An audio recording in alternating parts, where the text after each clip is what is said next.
Hi అండి, welcome back to my channel. నేను మీకు కలుపుతున్నానండి. ఎలా ఉన్నారండి? అందరూ బాగున్నారా? మేమైతే బాగున్నామండి. మీరు అందరూ బాగుండాలని మనస్ఫూర్తిగా కోరుకుంటున్నాను. ఇవాళ వీడియోలో అయితే వెజ్ ఫ్రైడ్ రైస్ చేసి చూపించానండి. చాలా బాగా వచ్చింది. బయట మనం ఎలా కొంటామో అలాగే వచ్చిందండి. చాలా బాగుంది. టేస్ట్ అయితే సూపర్గా వచ్చింది. మీరు కూడా తప్పకుండా ట్రై చేయండి. వీడియోని ఎక్కడ స్కిప్ చేయకుండా చూసి మీకు కానీ వీడియో నచ్చినట్టయితే లైక్ చేయండి, షేర్ చేయండి, కామెంట్ చేయండి. ఎవరైనా కొత్త వాళ్ళు మన ఛానల్ చూస్తున్నట్టయితే వెంటనే ఛానల్ సబ్స్క్రైబ్ చేసుకోండి.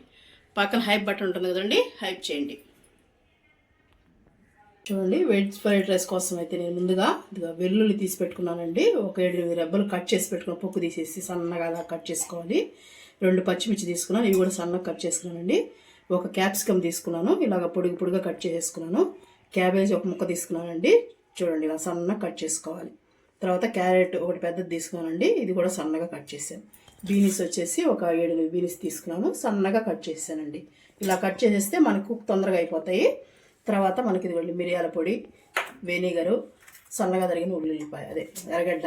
ఇప్పుడు మనం ఇంకా సాసులు కూడా కావాలండి, అవి తర్వాత ఇస్తాను. ఇదిగోండి రైస్ చూడండి, ముఖ్యంగా కావాల్సింది ఇలాగా బాస్మతి రైస్ తీసుకున్నానండి. మీరు మామూలు రైస్ అయినా తీసుకోవచ్చు. ఇలాగా పొడిగా 80% కుక్ అయ్యేలాగా మనం ఉడకబెట్టుకునేటప్పుడు ఒక చెంచా నూనె వేసేసామంటే మనకి బాగా ఇలా పొడిగా వచ్చేస్తుందండి. అంతేనండి కావాల్సిన పదార్థాలు. ఇంక మనం ప్రాసెస్లోకి అయితే వెళ్ళిపోదాం. స్టవ్ అంటించేసి ఇలాంటి బాండ్లో ఒకటి తీసుకున్నానండి. మనం ఆయిల్ వేసేసుకుందాం. కొద్దిగా ఒక 2-3 స్పూన్లు ఉంటుందండి ఇది. 2-3 స్పూన్లు ఆయిల్ వేసేసుకొని బాగా ఆయిల్ హీట్ అవనిద్దాం. చూడండి, ఆయిల్ కొద్దిగా హీట్ అయిన తర్వాత వెల్లుల్లిపాయలు సన్నగా కట్ చేసుకున్నాం కదా, అది వేసేసుకున్నాం. అది కొద్దిగా వేగిన తర్వాత మనకి సన్నగా కట్ చేసుకుంటే బాగా టేస్ట్ ఉంటుందండి తెల్లగడ్డలు, అందుకని ఇలా సన్నగా కట్ చేసుకున్నాము. ఇప్పుడు కొద్దిగా వేగిన తర్వాత ఇవ్వండి పచ్చిమిర్చి కూడా వేసేసి కొంచెం వేసుకున్నాం. పచ్చిమిర్చి కూడా కొద్దిగా వేగింది కదా, ఇప్పుడు మనం ఇదిగోండి సన్నగా కట్ చేసిన బీన్స్, క్యారెట్ వేసుకోవాలండి. ఇప్పుడు మనకి సన్నగా తరిగితే బాగా తొందరగా కుక్ అయిపోతాయి, బాగుంటుంది తినేదానికి. ఇప్పుడు మనం దీన్ని ఒక 2-3 నిమిషాలు వేపుకోవాలండి. పచ్చియే కాబట్టి ఎక్కువ వేపాల్సిన అవసరం లేదు మనం ఫ్రైడ్ రైస్కి. ఎందుకంటే మనకి క్రంచీగా ఉంటేనే బాగుంటుంది. అందుకని హాఫ్ బాయిల్డ్ లాగా ఒక 2-3 నిమిషాలు వేగనిద్దాం. చూడండి, ఒక 2 నిమిషాలు వేగింది కదా, ఇప్పుడు మనం క్యాబేజీ కూడా వేసేసుకుందాం. ఇలాగా పొడుగ్గా సన్నగా తరుక్కోండి, బాగుంటుంది. వేసేసుకొని క్యాబేజీ కూడా 1 నిమిషం పాటు వేపుకుందాం. క్యాప్సికమ్ ఇప్పుడే వేయకూడదండి, ఎందుకంటే తొందరగా వేగిపోతుంది కదా, అందుకని క్యాప్సికమ్ ఇప్పుడు వేయకూడదు. ఇలా బాగా వేయించుకోవాలి.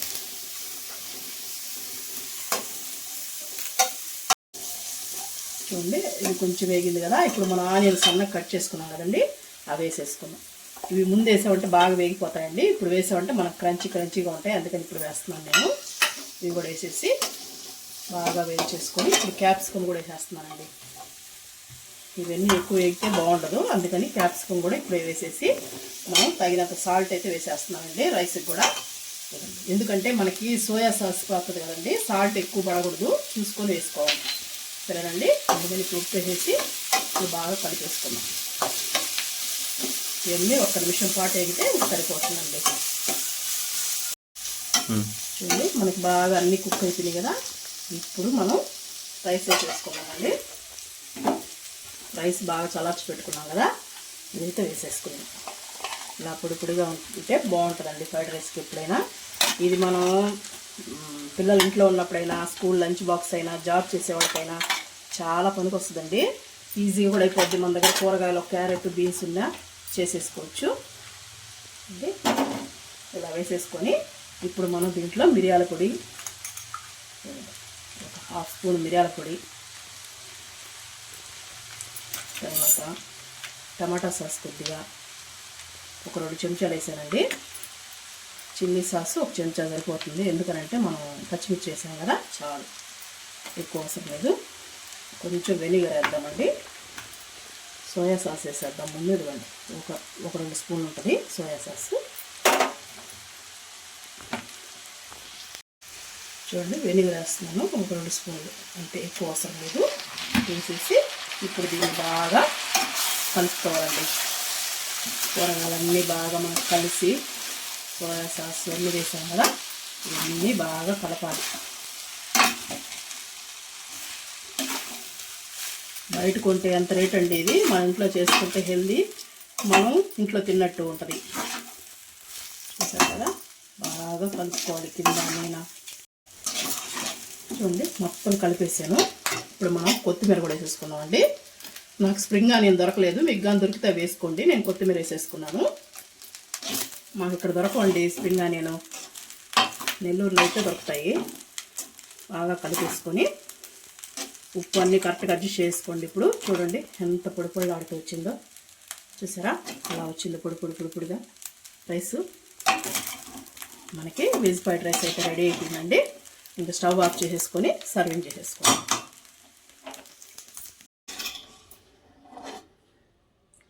చూడండి ఎలా ఉంది పొడిగా.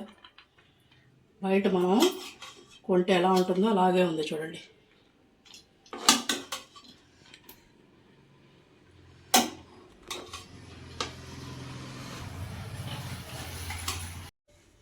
చూడండి సర్వింగ్ చేసుకున్నాను. ఇప్పుడు మనం ఇలా సన్నగా తరిగినవి ఉంటాయి కదా ఆనియన్స్, ఇలా పెట్టుకున్నాం అంటే తినేటప్పుడు చాలా బాగుంటుందండి.